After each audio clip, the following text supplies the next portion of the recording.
What's good, gamers? Good morning. Welcome to Rage Quit Video Game Talk Show. How you doing, HenricK the Wreck? As always, I'm doing fantastic. How about yourself, Chris? Hey, it's Louis Vuitton. Top 4 Gucci. We got a great Hey, show for everybody, my man. But hey, we always like to start off the show with goofy content, right? What's ever of in course. the week that's going viral. And I gotta ask you right at the top of the show, HenricK, like when you think about how many hours you play video games in a week, what do you think that total number is? Oh, well, you see, I am the kind of person who stays up until like 4 in the morning most days of the week, just playing games or working on something, but usually playing games. So I probably would say close to 20 hours, maybe Yeah, at I, least. I I think that's being a little fair. I think probably close to almost 30, right? I mean, that's how I feel. Probably. I mean, when it's the middle of the week and I'm grinding, I mean, just like I don't know about you, but sometimes there's like no good television on or film. Maybe that's because of the Writers Guild of America on strike and there's just not a lot of good stuff. So video games have been a great outlet. So I've been playing a lot of games, but there has been a video that's been circulating online that's kind of like questioning how many hours of video games is probably accessible and whether you have a problem or not. So let's go ahead and take a look. Thought you were addicted to your phone, right? Yo, this dude's averages 15 hours a day. How much in the past week? 76 hours of Oh my. Minecraft. So Henrik, Oh if you said you man. play 20 hours in a week, that kid's playing 15 hours in one day. Hey, that's the dream. Not having to go to work, just being able to be at home, playing a game. Ah, I he's mean, living maybe the life. yeah, why hate? I mean, I guess it is summertime after all. Maybe if this was recorded during the school year, yeah, we might have a problem. But obviously, the comments were very active when it came to this video. One person said 76 hours of Minecraft, kind of making fun of the kid for slurring a bit. Second goes, nah, mate, that is actually worrying. Room looked like shit. Damn shame they let him sit on that game that long. And last, there's 168 hours in a week.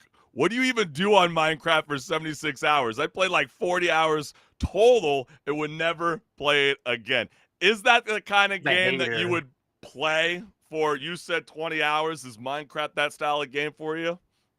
You know what? Minecraft is one of those games that you could do whatever you want. So you could go actually, try to beat the game, or you could just go and, you know, get some materials to actually build something. So I don't know. That guy in that comment is a hater because clearly they just don't play the game because they don't like it.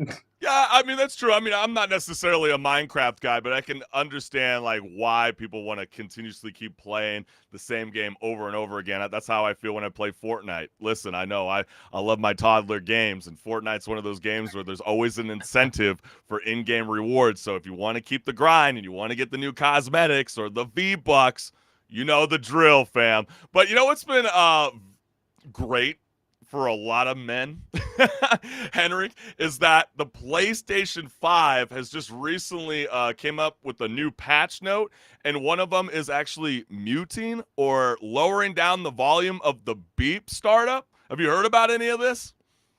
I haven't heard about that. No. So, people are starting to get a bit creative because there's a lot of videos back then of certain situations like this. So let me go ahead and show you, the gamers, a look.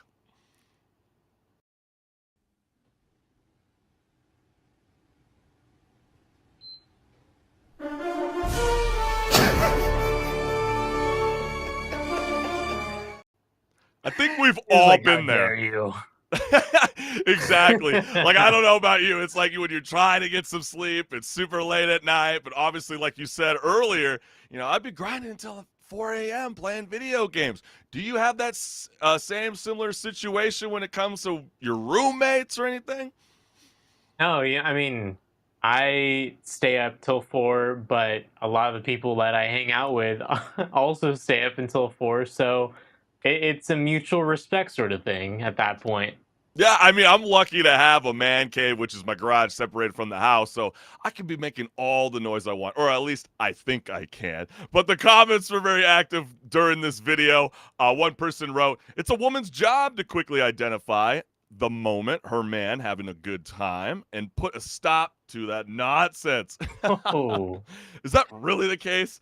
I'm shocked that there's over 619 likes. Are you not the dominant form in your relationship? I don't know. Maybe you need to get your priorities checked. He said he turned on his wife. With a funny meme, we run this whole thing from this game controller. And last, some women hate men having fun. She's faster than the PS5 to turn on. You know, sometimes and it like can I be said, like she that. was like, "How dare you? We're supposed to How? be sleeping right now." I like how the kid's not phased. Maybe he was born a gamer after all and never got his mama's It's in his genes. blood. It's in his blood.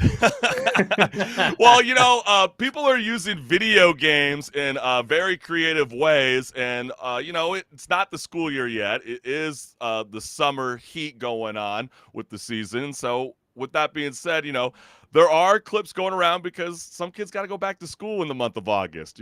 I think towards the end of the month, I believe. But man, when I was in school, I didn't go back until like September time. So it kind of feels like a Yeah. sin. I don't know about you, Henry. No, definitely.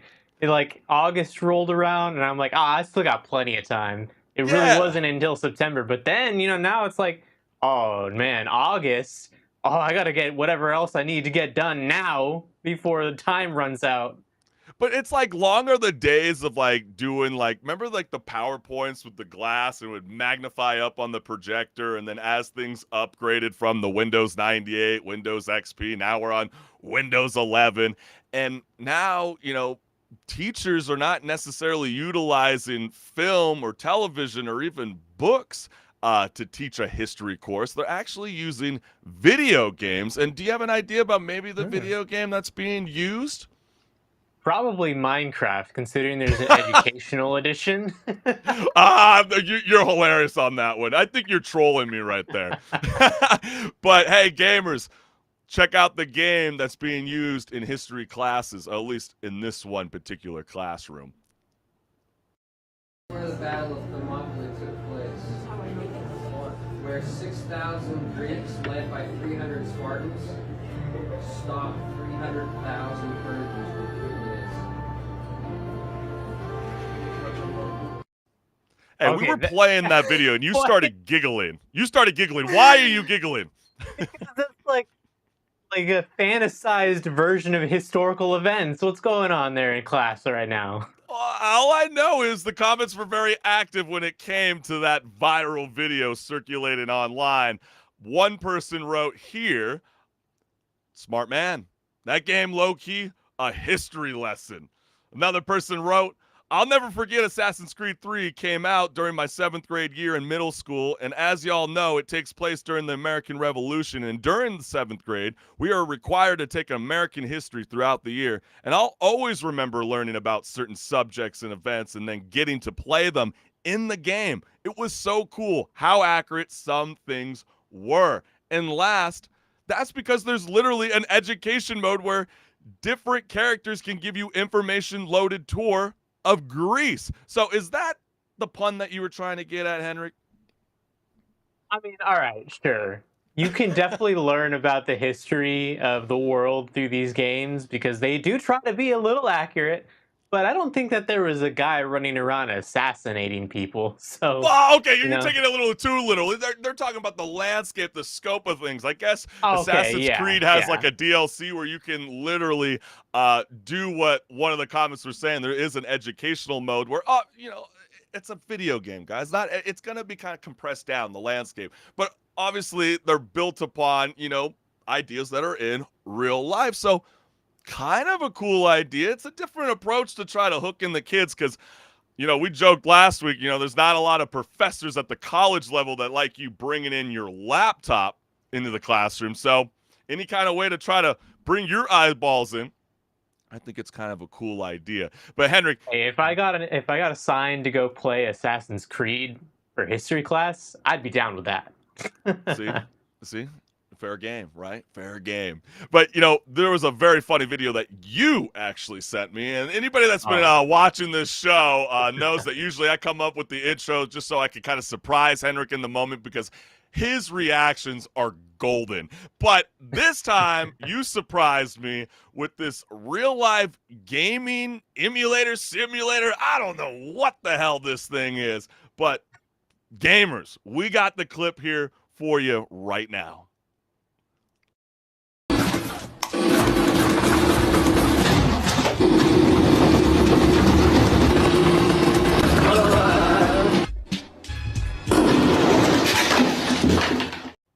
I knew your gaming desk was missing something, HenricK. No, exactly. It is missing that. Like, that is an immersive experience. You know, forget the VR headsets. I want one of these. Yeah, take the pound, baby. Take the pound. And, you know, comments were very funny when it came to this video. One person wrote, "You thought about it, too." The second comment goes, "Don't let your girl see that. Netflix, are you still watching? Someone's daughter." And last, laughing my ass off. My mind went straight to the gutter. Is he shooting or is he getting shot? I am not sure. I mean, that sniper shot, I mean, I don't mess around with guns. I'm not a big gun fanatic, but is the recoil really like that when you shoot a sniper rifle? You know, the times that I have been to a gun range, I haven't shot a sniper rifle, but I've shot a shotgun, and man, does that kick. Yeah, you know, you ain't lying about that. So, you know, do it for what you will. But hey, if you are that inspiring gamer that wants to update your, you know, your gaming desk, hey, just follow HenricK, man. He's got you. He's got all these amazing content he's constantly sending my way. But we really got to start setting the tone, right, HenricK? We got an amazing show for everybody that's tuning in live, so we appreciate y'all. And we just want to remind you guys, whether you're tuning in from HenricK's YouTube channel or Twitch or the Chris Collins Show, make sure you like and subscribe so you never miss a live show. And comment live during the show. We love to hear from you guys. If there's anything that's jiving with you or not jiving, hey, your comment can be featured live on the show. But we might as well set the tone. You ready to rock and roll, HenricK? You know it. Let's do it. Hey, let's get it, baby.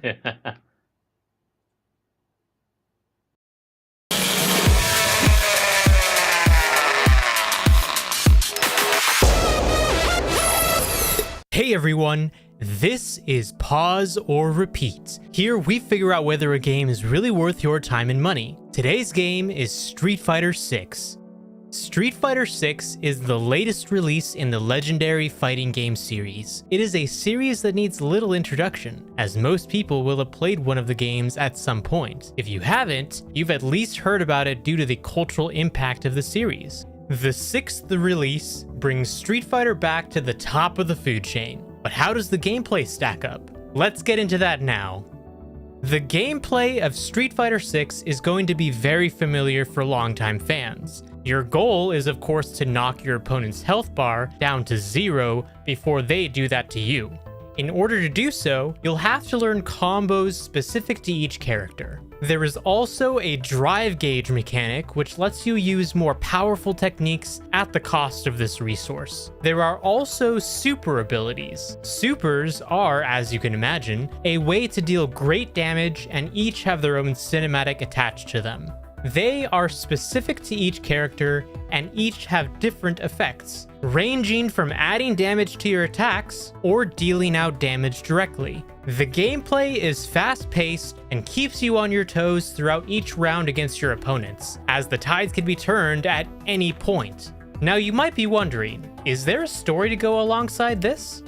There is in fact a story to the game. There is a story mode called World Tour, which uses a player-made character to have you travel the world and meet the characters of the game to learn from them. Be prepared to fight a lot, including against random people on the street, just like the name of the game. There is also a story to be had in the arcade mode, specific to whichever character you play through it as. Each mode is a drastically different way to experience a story. In short, Street Fighter 6 offers plenty of content to do, whether it be by yourself or against friends or online. But now the question still stands: pause or repeat?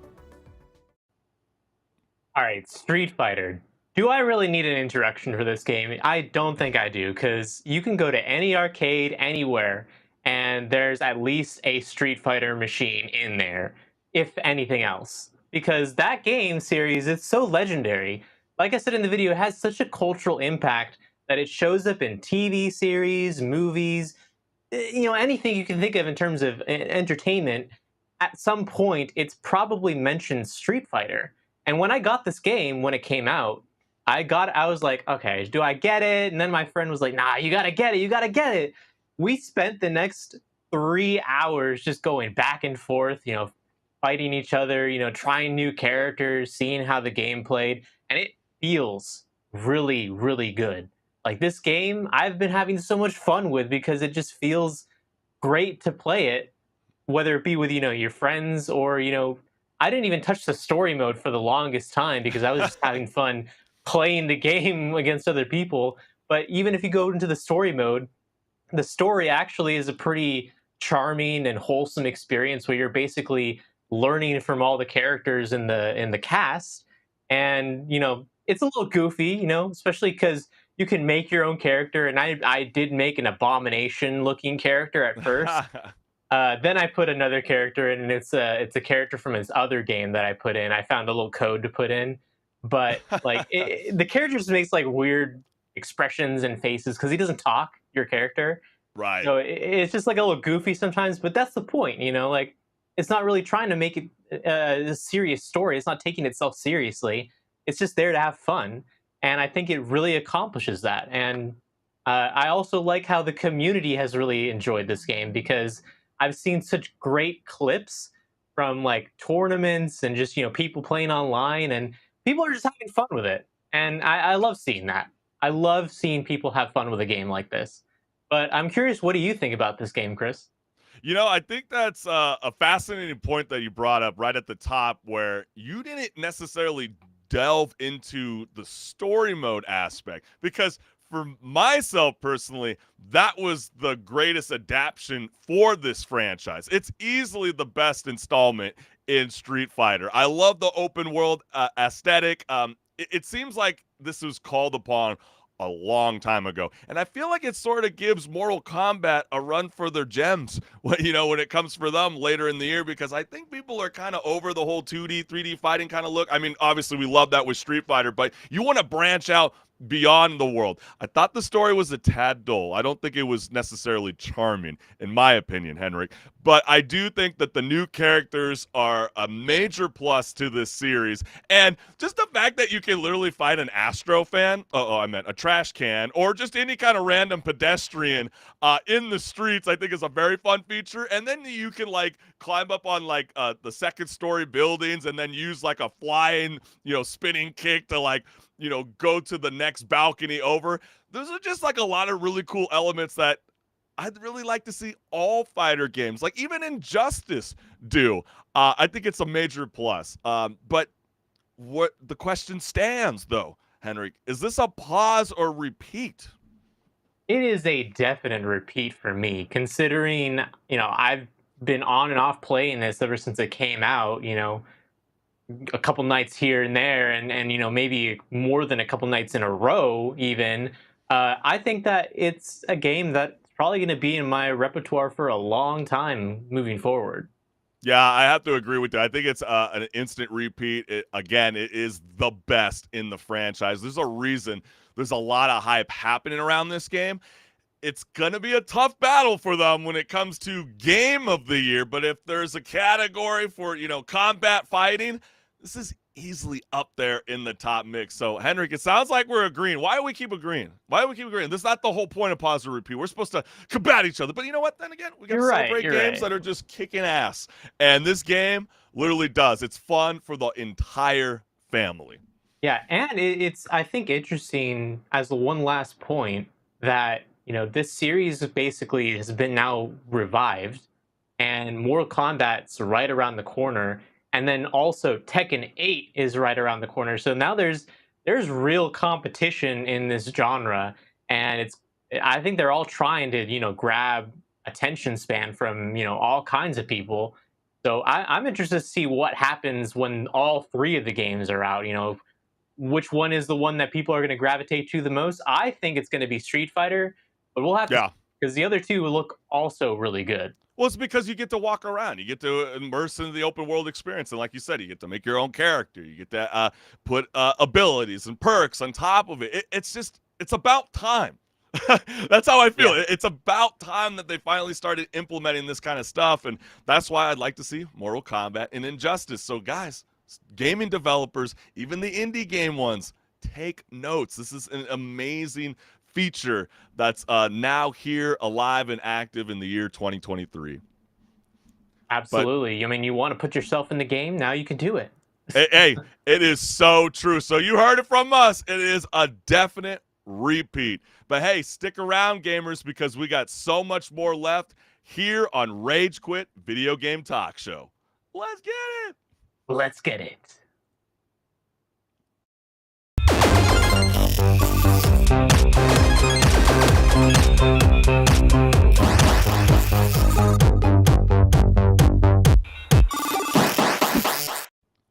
What's good, listeners? Welcome to Patch Notes, where my co-host HenricK and I discuss gaming news, industry talk, and so much more.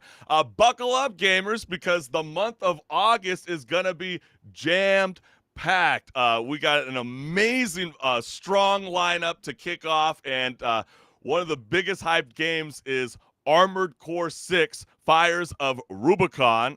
Players will assemble and pilot their own mech with 3D maneuverability to move freely through three-dimensional, fast-paced missions. Take on difficult challenges and overwhelm your enemies with dynamic movements that make full use of ranged and melee combat. Players can enjoy a variety of actions that can only be truly realized with mechs. So let's take a look at that amazing game that I think is going to really be flustering the gamers. They're going to be loving this, man. They're going to love it.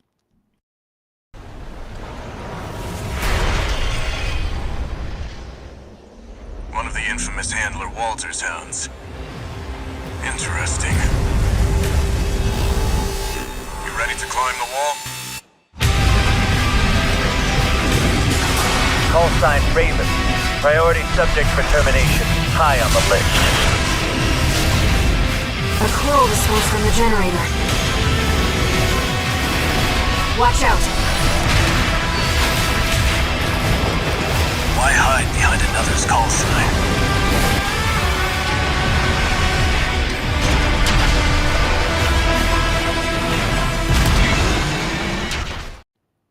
HenricK, you got to lead the charge, because I've been hearing you, it almost seems like the entire year, that this game has been on your watch list. Why is this game like the game that we should all be scoping in the month of August? Well, this series hasn't been touched since probably 2012, I think it was. And it's, from the same creators as Elden Ring and Dark Souls, except it's not one of those games. It's a different game genre entirely. So don't go into it thinking like it's a Souls-like game, because it's not. But I think that it's just going to be a really great experience. And honestly, it came out of nowhere, honestly. I think so many people were surprised that they were even going back to it, but also excited because it's like, From Software has been cranking out these Souls-like games like Dark Souls and Elden Ring for so long now, and now they get to do something different, and it's just, I think it's exciting, to see what they're going to come up with, and the gameplay I have seen so far has looked phenomenal. It's going to be a game that I definitely play when it comes out, and you guys will know whether I like it or not, but I think I'll like it. I have a feeling you'll probably like it too. I saw a report last week where Hasbro has really been bugging Microsoft, because now that they acquired Activision, they're like, dude, could you please bring back the Transformers game from back in the day? This is what this kind of gameplay reminds me, and what the potential could be if there was a new Transformer video game. Because I don't know about you, I saw the most recent film out this summer, and it was really, really cool. But even going back to Armored Core 6, I mean, it's definitely electrifying. I think the graphics are super updated. It doesn't feel lackadaisical. And I know people were very active in the comments when it came to this particular video game. So let me go ahead and showcase that here for you guys. One person wrote, that moment where they pushed the Gatling gun deeper. I really felt that. FromSoft are really going to make us cry about robots, aren't they? Another person wrote, here's the deal, FromSoft. You keep releasing amazing games without microtransactions, with depth and difficulty and excitement and beauty and misery. And I'll keep pre-ordering your games, deluxe editions and all. You are the only developer team I'll still do this for on a regular basis. You guys are great, and I appreciate you.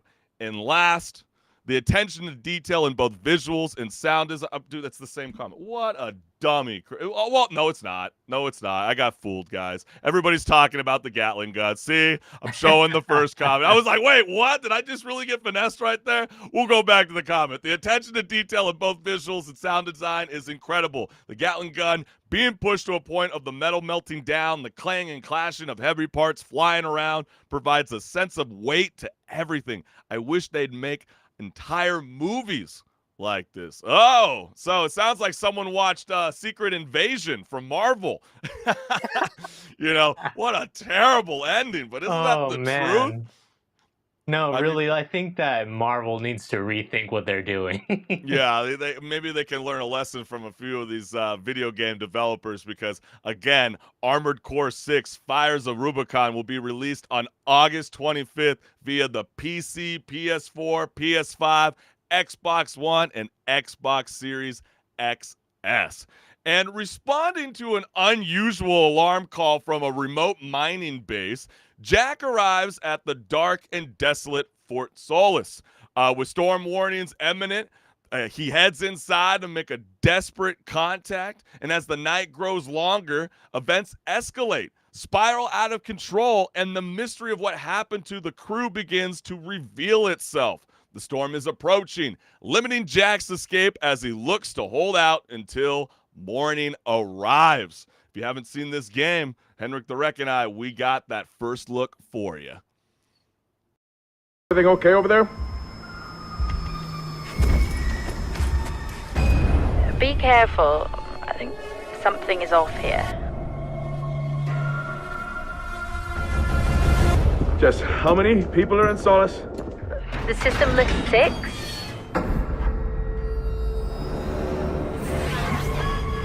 There's an incident here.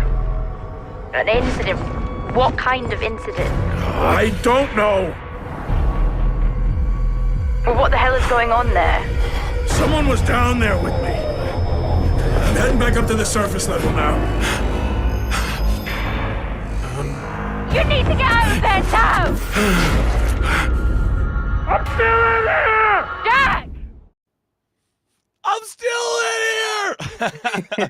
It looks pretty cool. I mean, the graphics look very cinematic in my opinion. But before I even jump into what you think, HenricK, I think it's important to lead with the comments because people were sort of 50-50 about this game, even though, you know, the very popular voiceover actor, you might have known him as Joel Miller in The Last of Us. Well, that leading role is Troy Baker.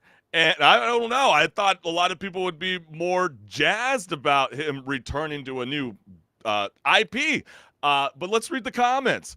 One person wrote, "We shall support the man that has brought us Arthur Morgan." Yeah, I mean, that's a very... Red Dead Redemption, yeah. Right, yeah. exactly. So people are obviously very high about the expectations of what the story can be brought to this video game. But then you get comments like, this is like watching an Unreal Engine 5 showcase for a game, giving us pretty much nothing. If you told me this was alpha gameplay of the Callisto Protocol, I'd believe you. And then last... game. Yeah, I know. But on a level, that comment's so true.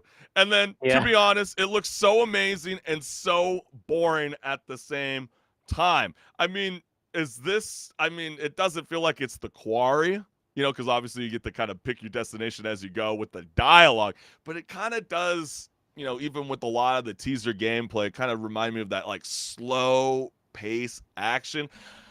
Is this something that you're jiving about, HenricK, in the month of August?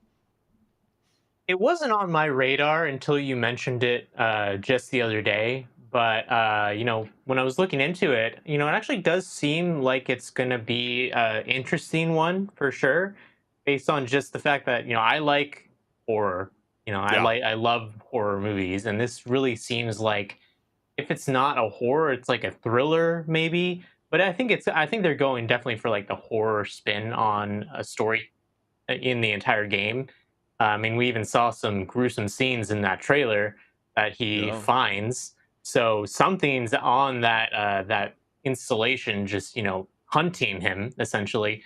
Though I don't think this is going to be a survival game, so like a survival horror. So it's interesting to see what's going to happen and how people perceive this one. Because what I'm getting at least is that it's going to be just like an interactive story and Yeah. less of like a survival horror game. But Yeah, I don't we'll think it's see. gonna be like a Maybe they Dead might surprise Space. us.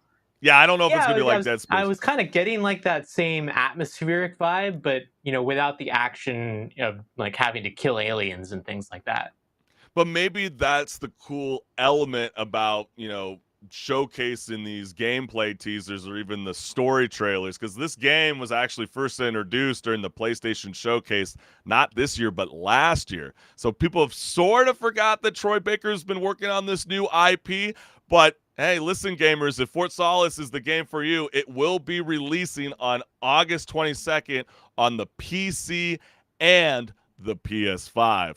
Well, this game, I think, is going to be loved by all gamers of all sizes, if you know what I mean, from the toddlers all the way to the adults. And Team Reptile brings you Bomb Rush Cyberpunk, a future world from the mind of Dion Coster, where self-styled graffiti crews equipped with personal boost packs are battling each other for control of the streets. Start your own cipher and dance, paint graffiti, collect beats, combo your tricks, and face off with the cops to stake your claim to the spiraling metropolis of New Amsterdam. This game is very, very cool, so let's go ahead and take a look.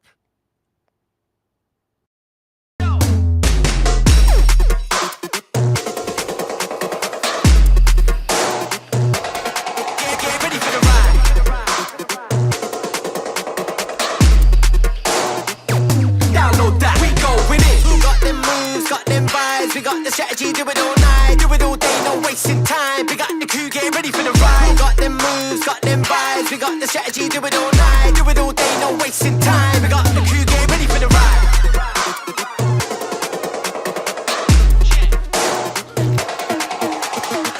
Yo, cuz, what you living like? Big G's, big city life. I love a video game with a badass soundtrack, and you can already tell within 45 seconds that this game is going to be a lot of fun. I mean, I don't know about you, HenricK, but everybody's been waiting for like the Skate series to come back, but like this is like, in my personal opinion, a way cooler element that's very vibrant in colors. I think this is going to be a lot of fun. I kind of was sleeping on this, but now that it's getting closer to finally being released, this might be pretty freaking dope. I mean, it's funny you mentioned the soundtrack, because this is like a spiritual successor to Jet Set Radio, which I believe was originally a Dreamcast game. And I was that guy growing up who had a Dreamcast, considering that console was dead. Most people didn't have one. But, I enjoyed playing Jet Set Radio on that. And when I saw that they were making this game, as a spiritual successor to that, I'm like, oh, really? Like, that's interesting. And to bring up the soundtrack, Jet Set Radio had a badass soundtrack, and so this one has to have a great soundtrack as well. And I'm sure it's going to. So I think they'll live up to the expectations of the people who have played Jet Set Radio.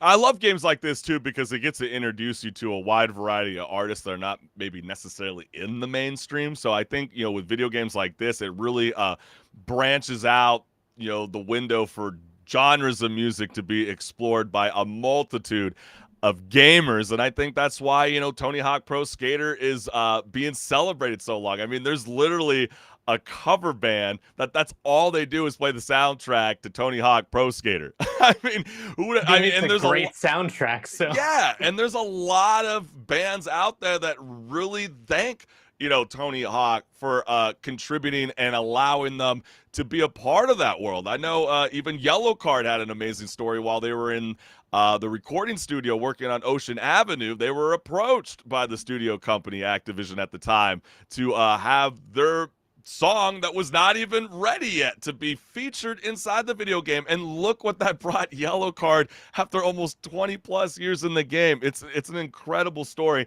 And I know people are very, very amped up for this game. One person wrote, "Y'all have no idea how hyped I am for this. Easily my most anticipated game of 2023. This is going to be the best indie game of this year." And last, oh yeah, I could feel the love and passion that went into this game. Can't wait to play it. And, I'm always kind of ragged sometimes on Nintendo. It's like, come on, man. Come on. We need to be a little bit more vibrant. How can we be like pushing the forefront to get in the front? Well, this game is going to be dropping on the Nintendo Switch and PC. And then 2 weeks from now, you could be able to buy it on September 1st on the Xbox and the PlayStation. But the release date for Bomb Rush Cyberpunk is August 18th. So, gamers, keep this on your list because I think I don't know. I could be wrong, but I feel like this is a major sleeper right now. And I'm kind of glad I saw yesterday IGN was sort of starting to give them some love, with some written publications. So, hey, gamers, put this on your wish list. You're going to want to play this game on day one. It deserves the attention for sure. Yeah. For sure. So, but HenricK, let's move on to the next topic. What's going on with this new study coming out? Yeah, so the company Buffalo 7, they came out with a study. They quizzed 1,158 respondents on whether video games have better stories than television or film, which is interesting in itself because, we've seen so many adaptations already in even just this year. And of those 1,158, a huge 67% of them said that they thought that video games have better stories than both film and television. Wow. What? Where is that public perception when, all the hate was going towards like The Last of Us and all that? So well, no, what I think what the report's essentially saying is playing video games and the stories implemented in video games are way better than a limited series or a seasonal show or even a cinematic release. 7 out of 10. That's a large number. And I know, sometimes with these polls, they get kind of iffy, especially when you say 1,158 respondents. But do you agree with this assessment, HenricK? I actually do, because I think that there's so many different types of stories for all kinds of people in video games. But also the stories that I really like are, I would say, better than anything I've seen in film and television, for sure.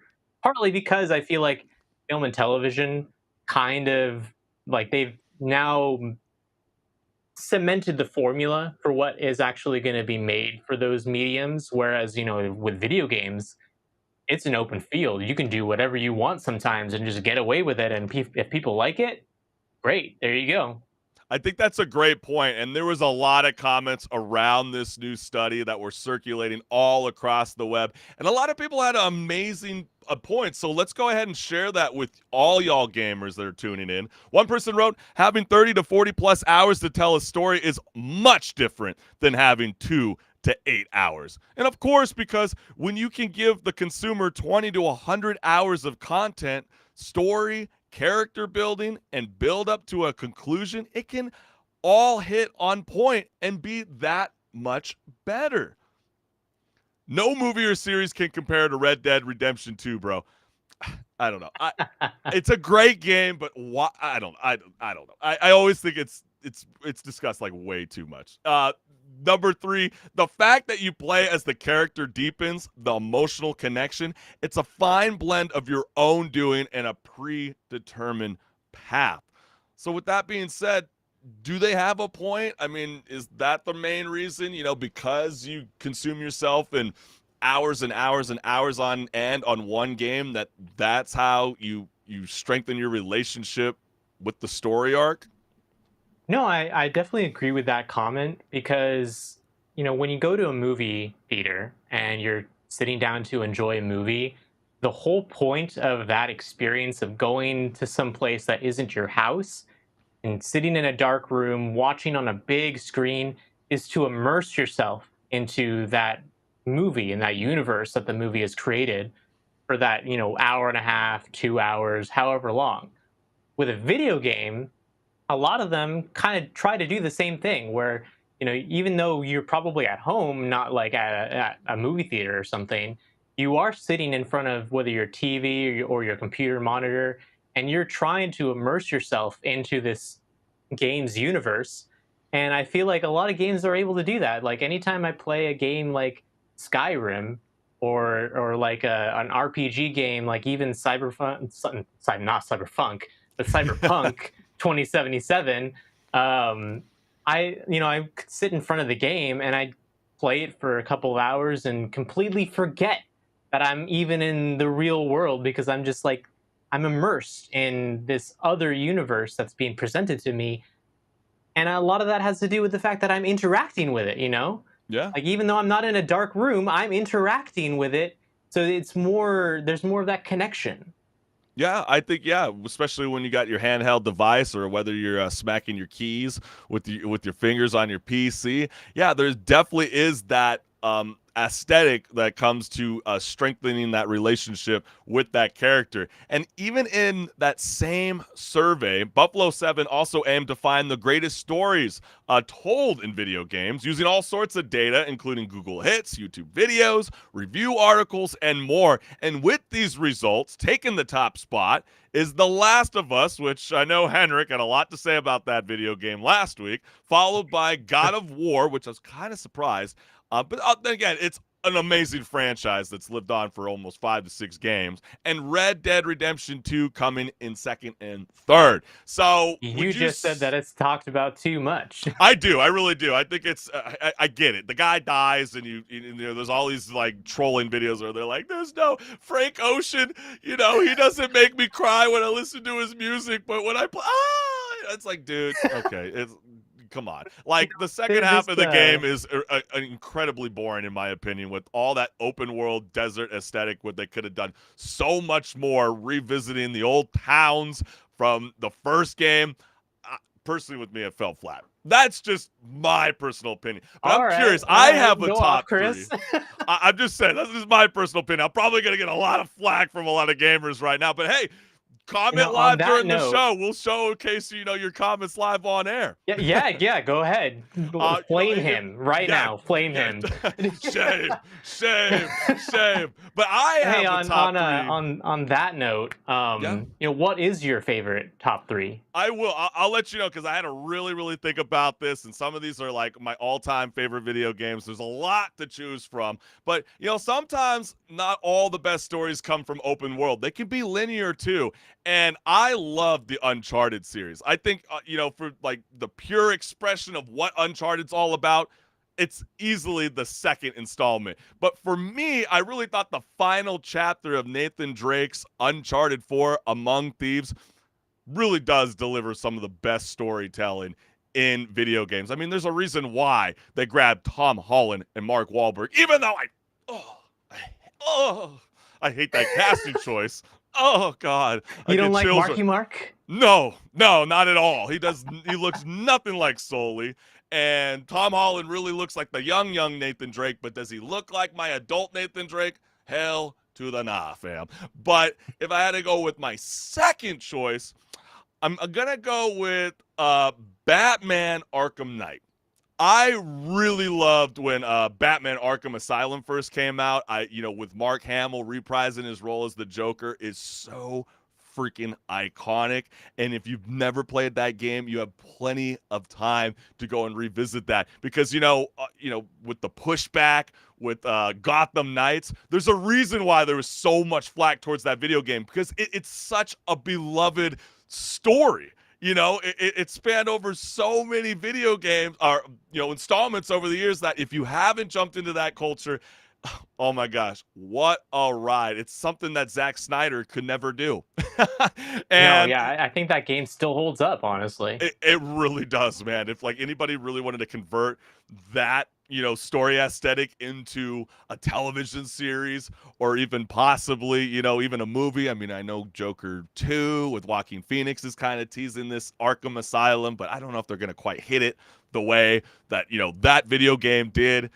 You definitely should play it. And then lastly, for me personally, I remember when I first played this game, it has one of the greatest opening scenes that I've ever seen in a video game to date, and that has to be Ghost of Tsushima. I remember my dad walking in on me, and I said, Dad, I'm going to go back, and I got to show you this opening scene. It is so freaking iconic. And he was just mind-boggled at just the graphics and the CGI that these awesome gaming developers and gaming studios are bringing to us in the year, in this decade. I mean, it's such a massive experience, and no one's really quite nailed the samurai culture yet in video games, and that's why Ghost of Tsushima is getting a lot of hype, because there's a reason why the John Wick director is going to be adapting this into a cinematic visual. But, HenricK, have you thought about your top 3?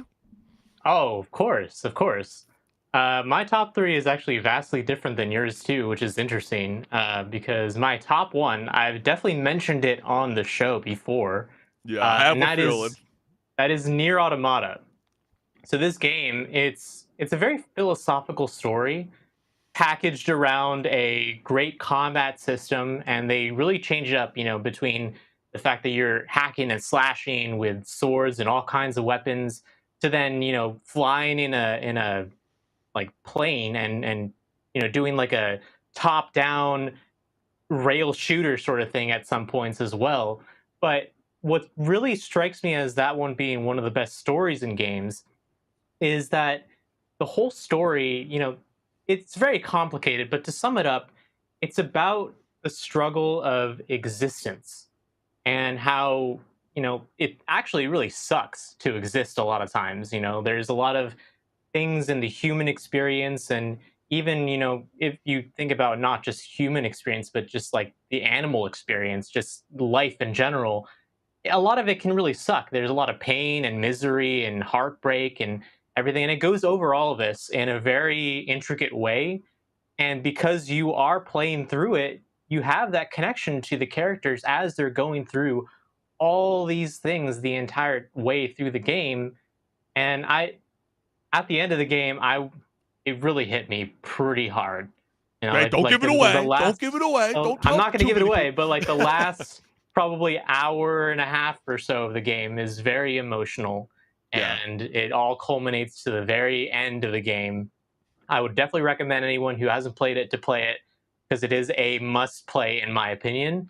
But other than that one, to switch things up heavily, I would definitely say The Legend of Zelda Majora's Mask would be up there for sure. Yeah, okay. Even though I did Old school. start off playing originally the game before that, which was Ocarina of Time, Majora's Mask has a bit of a different entire feel to the game. Like, it's a lot darker. It delves into a lot of deeper, dark topics. Actually, kind of crazy that they were able to get away with it in a rated E 10 and up game, considering like they delve into death and things like that in the game. It'll probably be like E10 and up nowadays with how the ESRB has updated things over the years. Probably. But I think that game, aside from the story, the way that it presents it is once again something that is just, a kid going through all these things, seeing people, and it, considering the time that I played it, I was a kid and I was seeing, the world was kind of like, my perception of it was changing. So when I look back on it, maybe a little bit of it is the nostalgia, but I was kind of like, I was understanding a little bit on Link's perspective of the world at that point and how it was changing as he was going through the game, because he was experiencing all these things around him that, maybe he wasn't even really prepared to experience, even though he is a silent protagonist.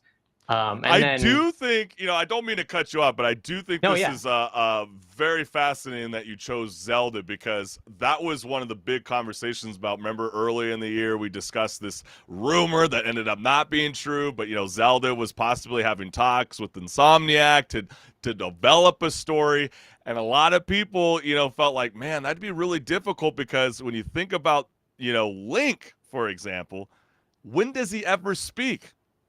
Never. So some people felt like, with films like Coda, which have proven that you can get deaf actors and actresses to develop really breathtaking, charming films.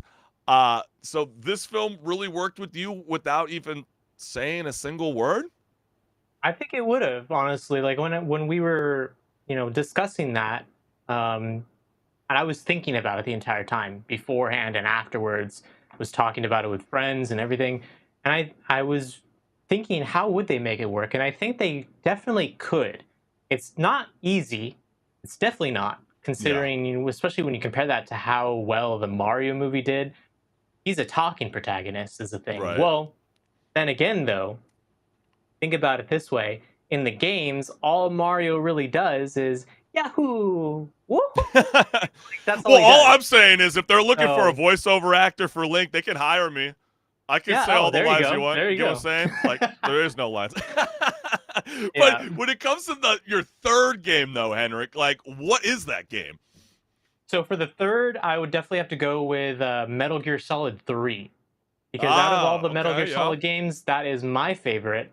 And I think that the way that it tells it almost kind of is, like a movie to begin with.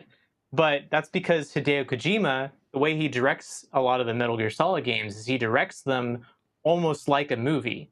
This one in particular took a lot of inspiration from the old classic Bond films, even with the amazing intro cinematic of I forget the artist's name off the top of my head right now, but she sings this amazing song called Snake Eater, which is the title of the game.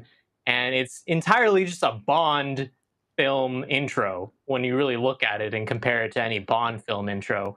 But the game itself, like, it's just another wacky Metal Gear Solid game, but it's the prequel to all the other stories of the game, and they handled it really, really well, Well, even that's with all the why. wackiness going on. Well, it got a large reception when it got announced that it was one of the games that it's actually going to be remastered. Even though I'm not kind of the favorite right now when it comes to like remastered games, I kind of wish we would support new writers and new IP. But I agree. then again, there are a large gaming audience who have not experienced these style of games, and so you will be lucky to have that opportunity. But you know what, I gotta say this last point for you, HenricK, because I'm curious on what your thoughts are, because respondents to the study were also asked exactly what games they consider to have the most memorable stories. The Last of Us taking the top spot with 47%, followed by The Witcher 3 with 30%. 5%. When I was a kid growing up, it felt like the most memorable maybe was the Halo 3 ending. You know what? I was thinking, when I was thinking on my list, I was thinking of the original Halo trilogy because I do have such fond memories of that. Yeah. But I don't think that Halo 3's ending was as good as Halo 2's story as a whole. True.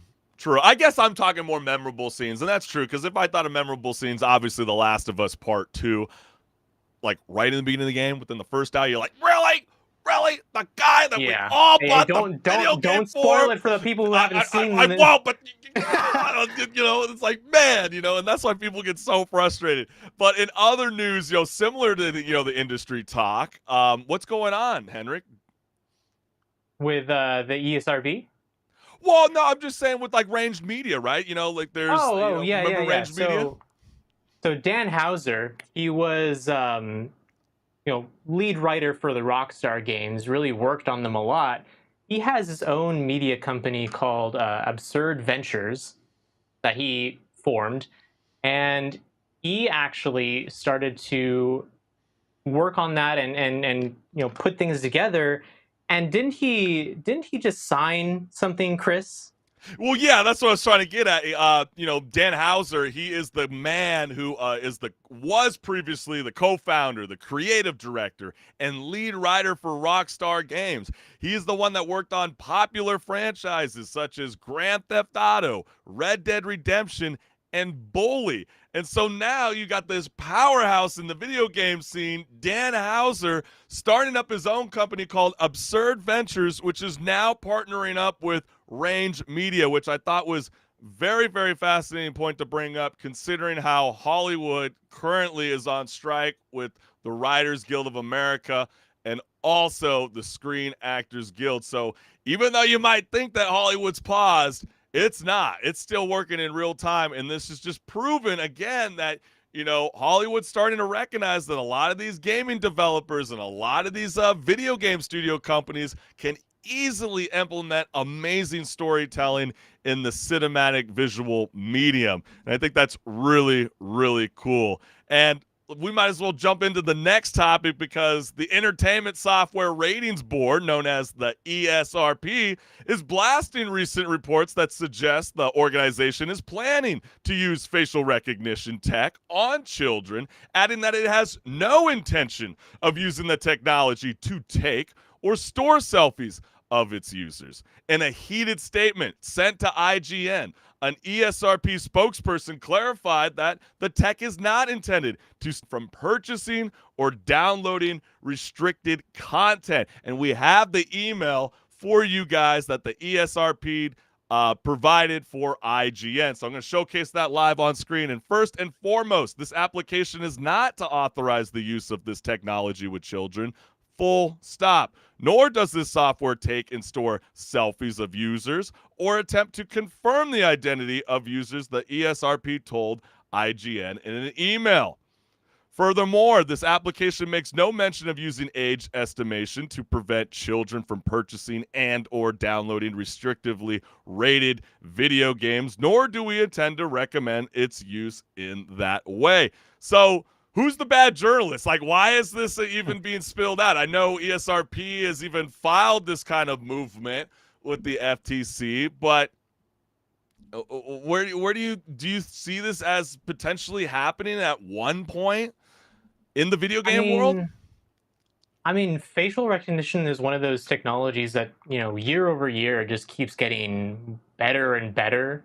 I've seen plenty of people even been able to do like DIY security systems at home with a Raspberry Pi and connecting a camera to it and using facial recognition software to recognize, oh, okay, that's someone who's on the white list for walking into the area here. And if they're not on the list of faces that they recognize, then they can like sound an alarm or something. So the technology just keeps getting better, and that's at a consumer level. Think about how it's going to be at a government level and at a even enterprise level. So I'm sure that even at those levels is even better than a consumer level.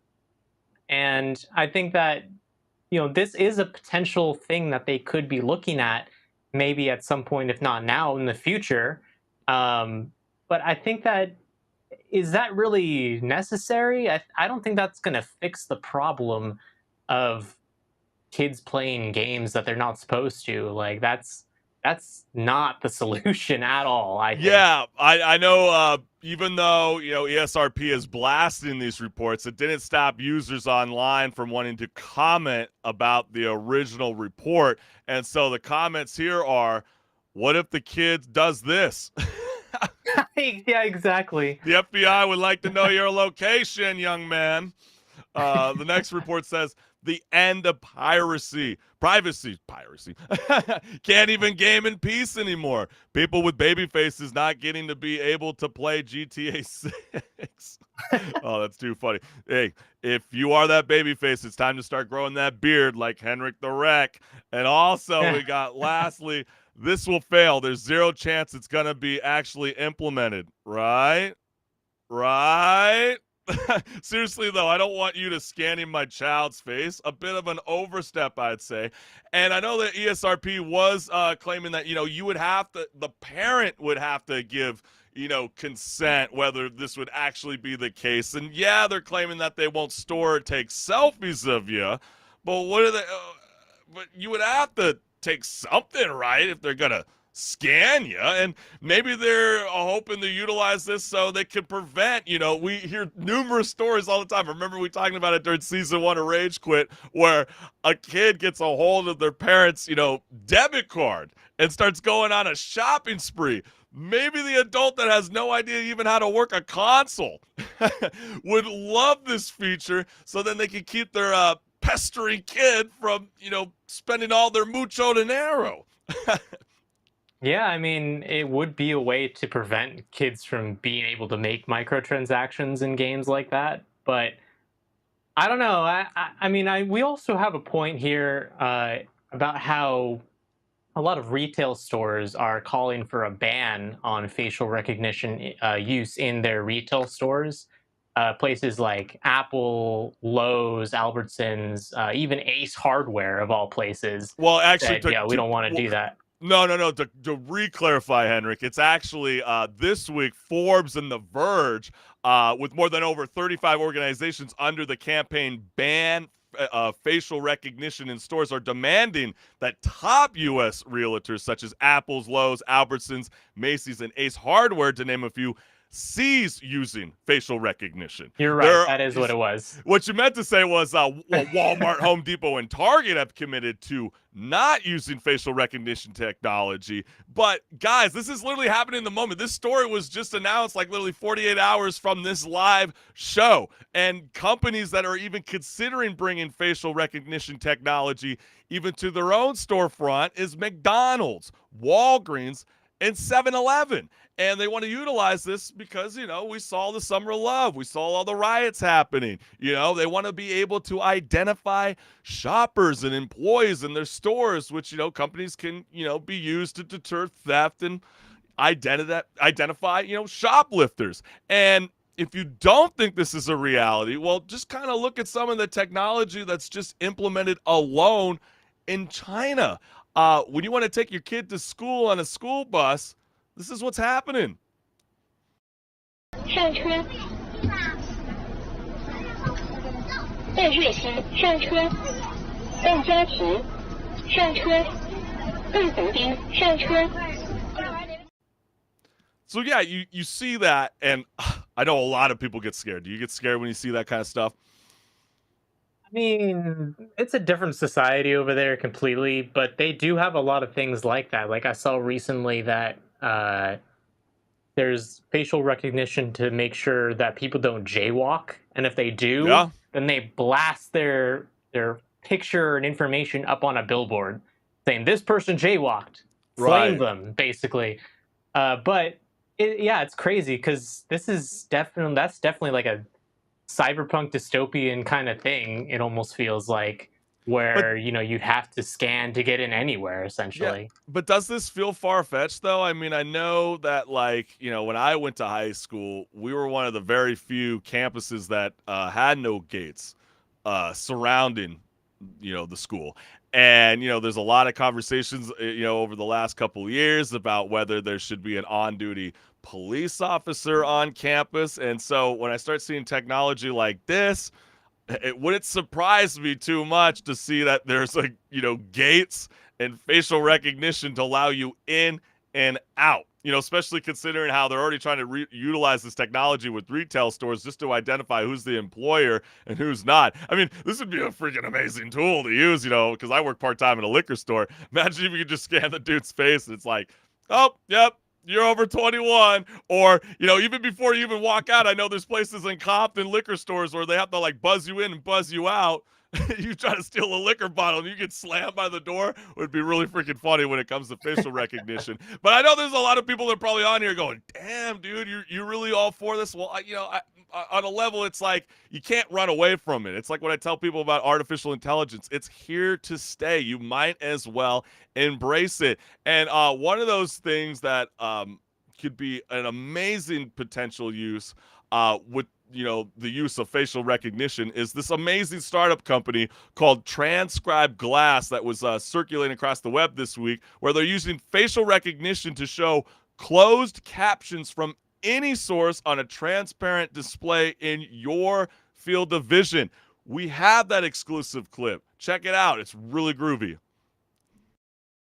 I'll let you know when to go. Okay. Okay, ready. Ready?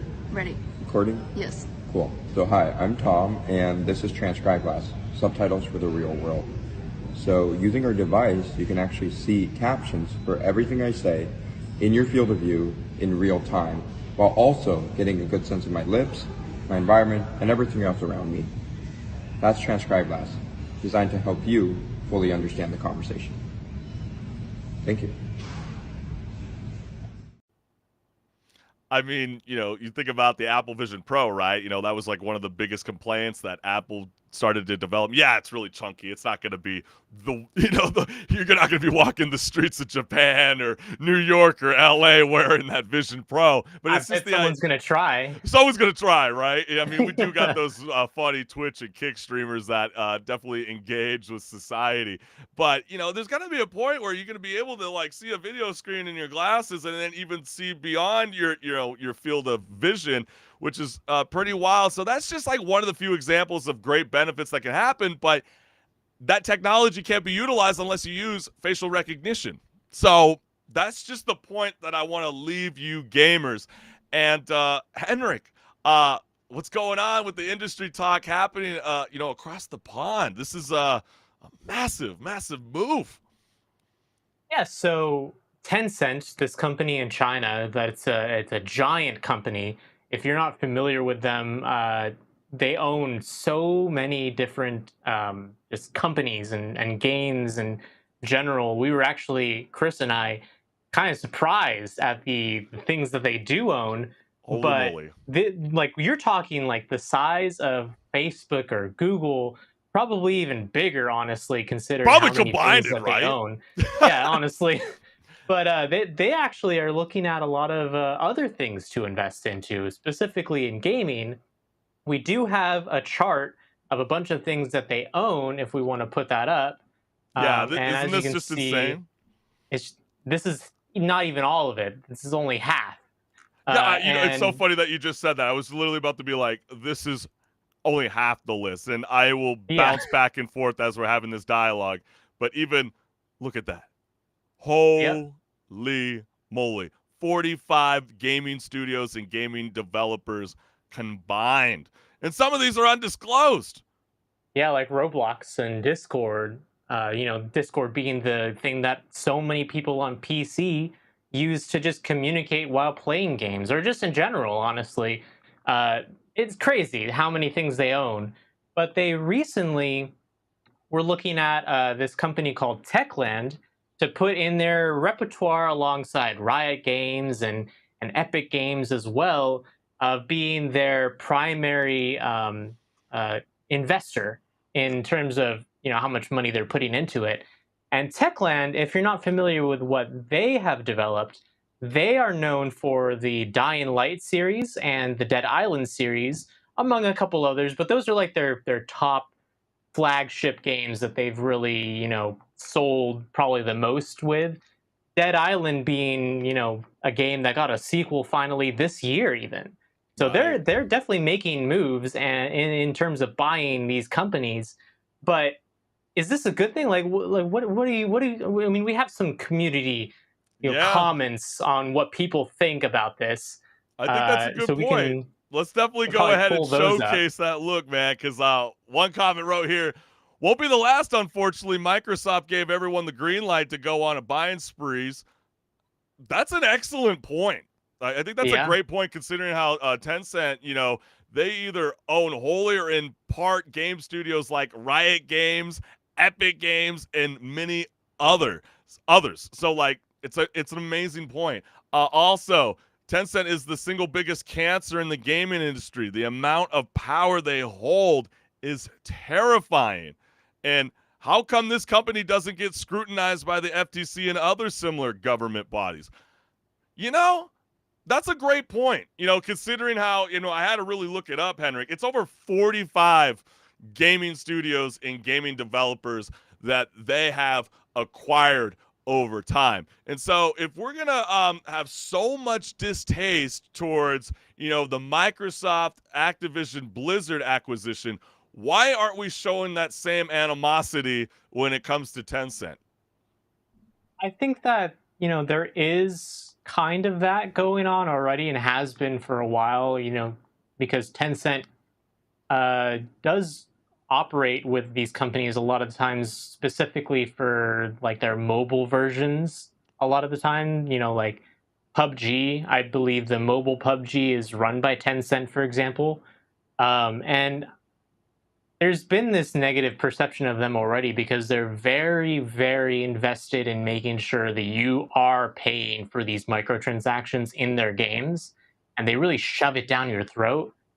But now that they have so many things, that they have their fingers in, you kind of can't go anywhere on playing any game without having something to deal with Tencent, which is really what is crazy as to why, is this a good thing? Because, I mean, Microsoft just went through that whole court case because of a monopoly, Right.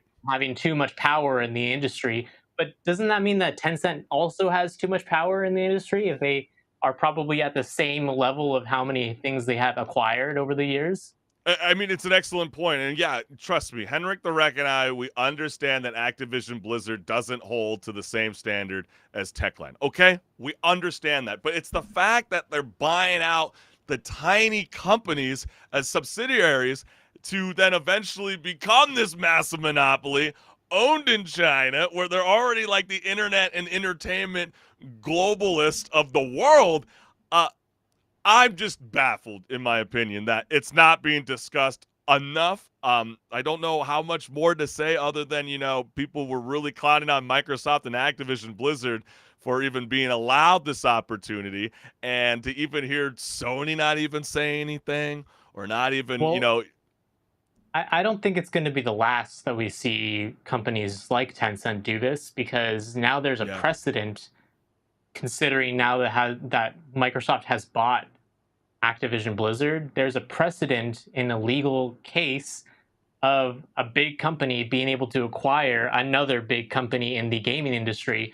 So, when you're comparing that to them buying Techland, yeah, sure, they're not at the same, level, but it's going to fly under the radar completely because everyone's looking at the big dogs.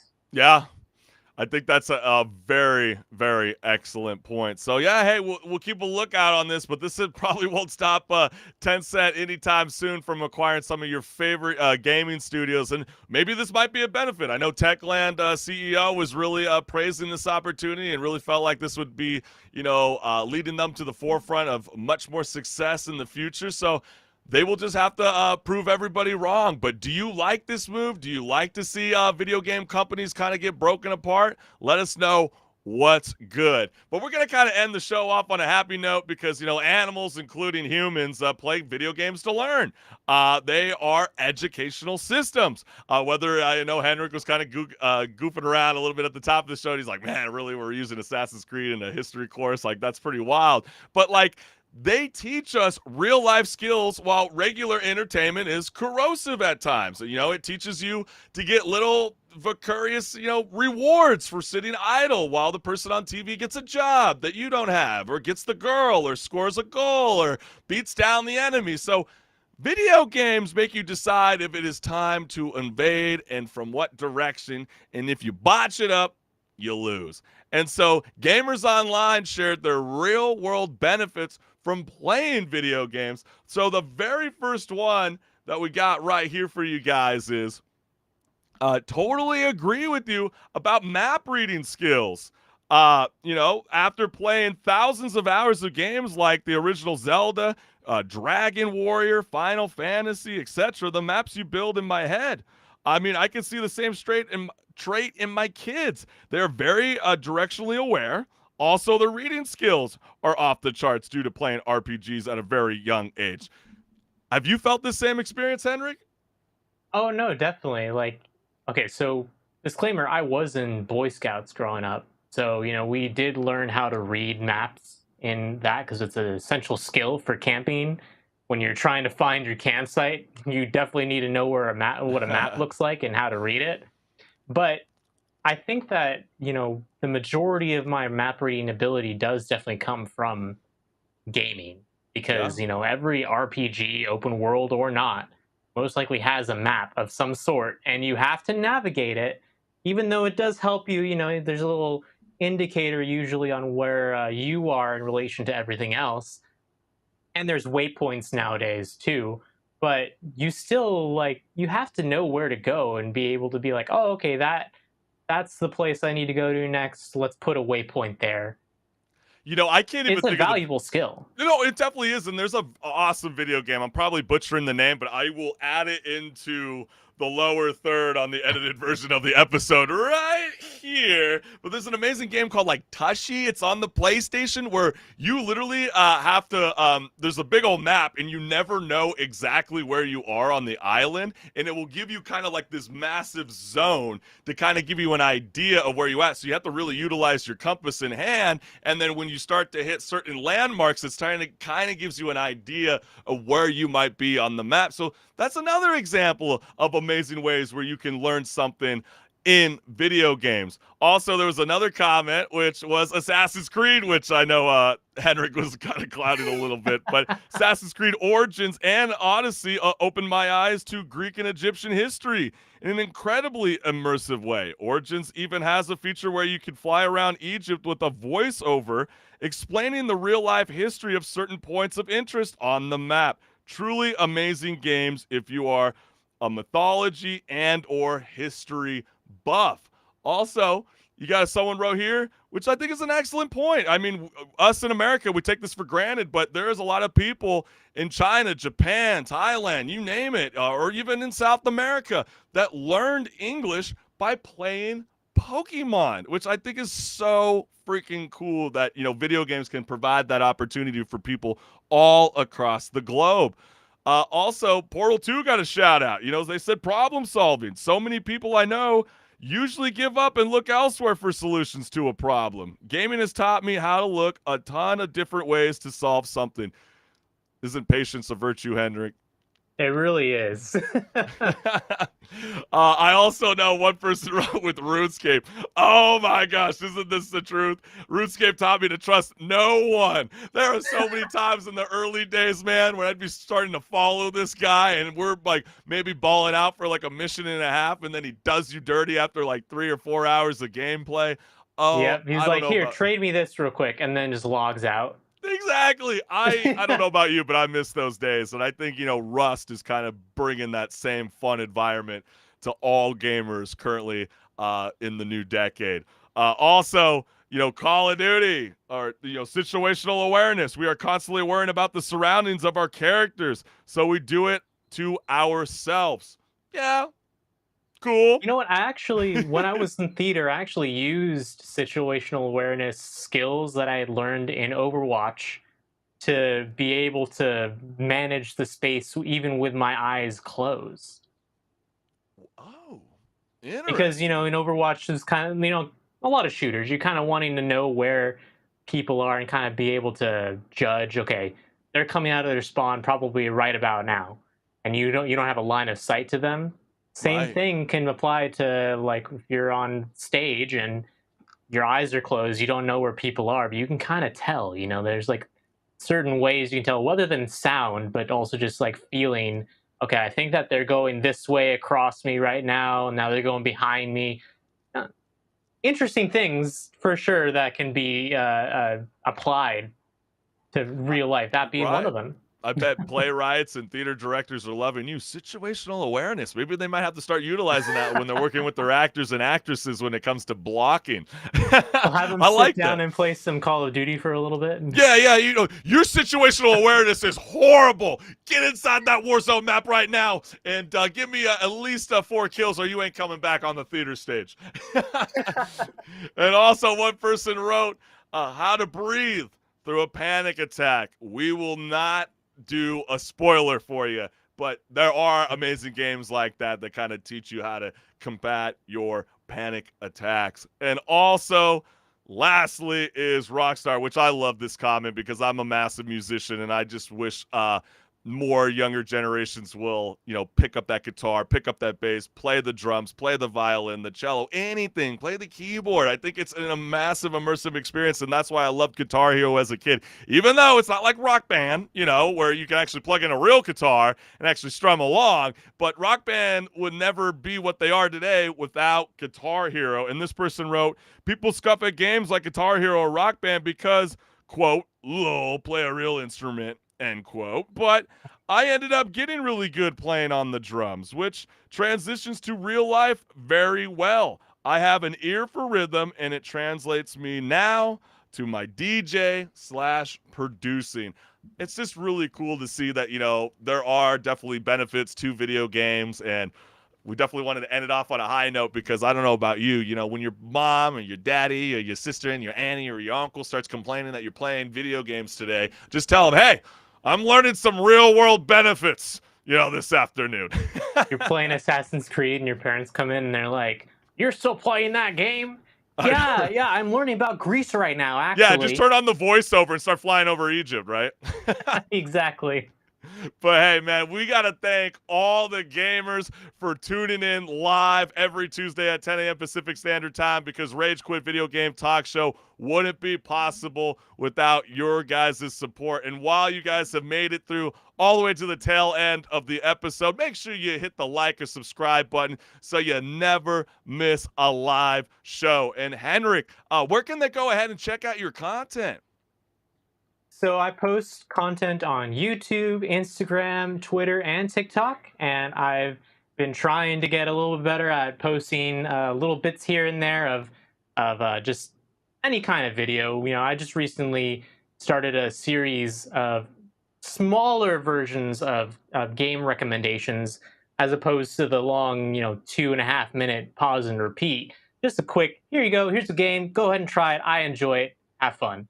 Yeah, I mean, it's a blast, fam. You definitely want to go and support HenricK the Wreck on his YouTube channel, Twitch, and all kinds of different social media outlets. Do I really need to say it to you? You are the millennial, the Gen Z, the Gen A, after all. So figure it out, man. And also, just want to let you guys know, go to thechriscollinsshow.com. We got amazing content on there for you guys. We also have pages for the pause and repeat. So if you've missed previous segments before in the past, go to the website.